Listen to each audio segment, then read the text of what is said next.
Photobiomodulation therapy, formerly known as low-level laser therapy, is the application of light of very specific parameters to tissue where there is degeneration or injury to improve, repair, and reduce inflammation and pain. Photobiomodulation therapy appears too good to be true as it does many things, but it really does just one thing, and it does it very well, and that is it reduces oxidative stress. Oxidative stress is accepted as the underlying trigger for most diseases and degenerative conditions. It is also a component in the inflammatory phase of acute and chronic conditions. Unlike drugs and surgery, photobiomodulation therapy actually promotes regeneration, reduces inflammation and pain, is non-toxic, non-invasive, and has no side effects. Over 400 randomized controlled trials have been published using photobiomodulation therapy devices, and the technology has featured in over 4,000 laboratory studies. Photobiomodulation therapy is used in thousands of clinics, hospitals, and elite sports institutions in over 70 nations. So you're asking yourself, can light really do all of this? Let me take a few moments to explain. The human body consists of 11 systems, each system made up of organs, each organ made up of cells.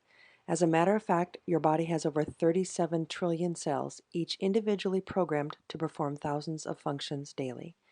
Every single cell in the body has one component in common, and that component is called the mitochondria. Each cell has hundreds to thousands of mitochondria. The mitochondria is the power plant of the cell, taking the air that we breathe and the food that we eat and combining them to produce the energy your cells need to carry out their daily functions.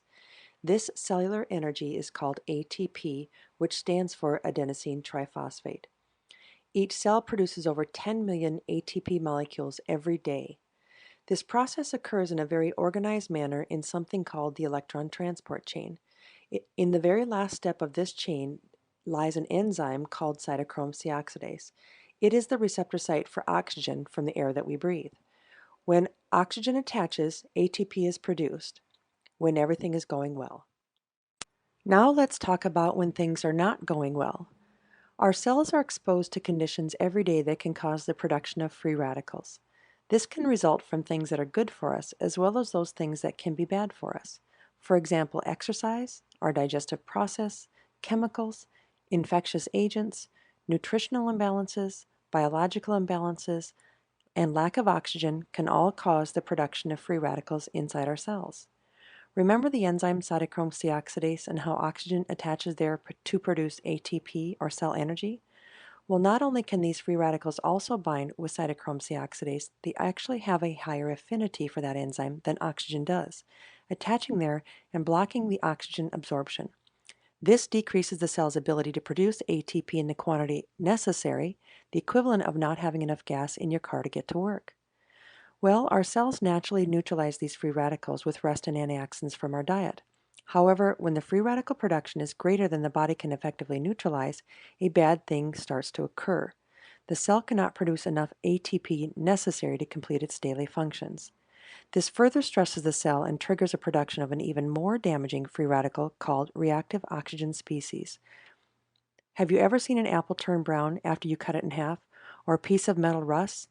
This is an example of oxidative stress, or the production of reactive oxygen species.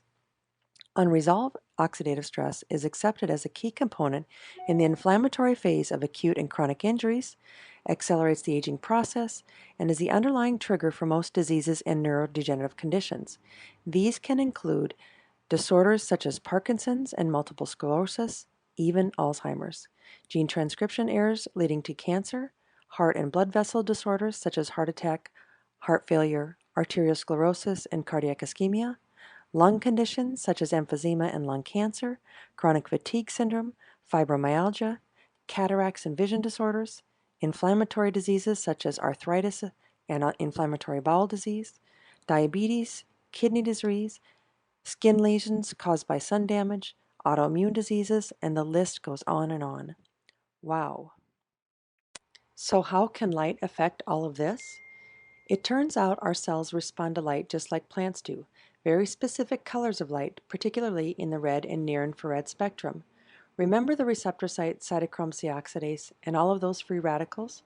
Well, cytochrome C oxidase happens to be the absorption site for light in our cells as well. When the light of the correct color and intensity is applied, it immediately displaces the free radicals from cytochrome C oxidase, allowing oxygen to rush back in and resume the process of producing ATP, or cell energy. These free radicals are then absorbed by local blood vessels, resulting in local vasodilation. Together, these steps contribute to the reduction of stress on cells, as well as removing the cause of oxidative stress formation and triggering the cascade of events that stimulate repair.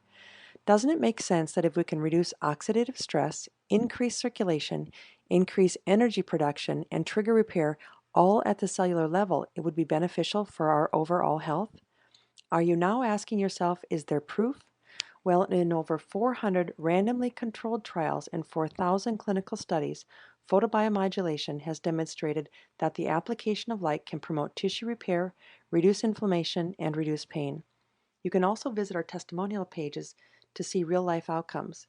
Better yet, book a visit with our qualified staff, get your questions answered, and experience the benefit of photobiomodulation therapy for yourself.